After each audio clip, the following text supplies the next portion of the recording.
হাজার বছরের পুরনো শহর, 400 বছরের রাজধানী, জাহাঙ্গীরনগর থেকে ঢাকা, ঢাকা থেকে ঢাকা, আমাদের তিলোত্তমা নগরী, মসজিদের শহর এই ঢাকা।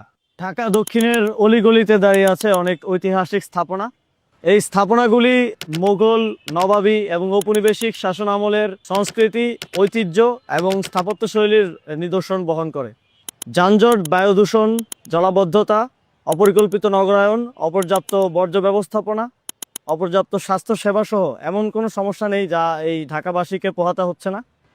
ঢাকা দক্ষিণের নাগরিক সমস্যার সমাধান এবং এই শহরের ঐতিহ্য পুনরুদ্ধারের মাধ্যমেই গড়ে উঠতে পারে প্রকৃত রঙিন ঢাকা। আমরা এই শহরের ক্ষমতার কর্তা হতে চাই না, হতে চাই আপনাদের প্রকৃত প্রতিনিধি এবং আপনাদের সমস্যা এবং সমাধান নিয়ে কাজ করতে চাই। এই শহরের ঐতিহ্য পুনরুদ্ধারে এবং নাগরিক জীবনের মান উন্নয়নে আমরা আপনাদেরকে সাথে নিয়ে একসাথে কাজ করে যেতে চাই। আমি আসিফ মাহমুদ সজীব ভুইয়া, জাতীয় নাগরিক পার্টি এনসিপি সমর্থিত ঢাকা দক্ষিণ সিটি কর্পোরেশনের মেয়র পদপ্রার্থী। একটি সুন্দর ঢাকা গড়তে আমি আপনাদের সহযোগিতা, সমর্থন এবং দোয়া চাই।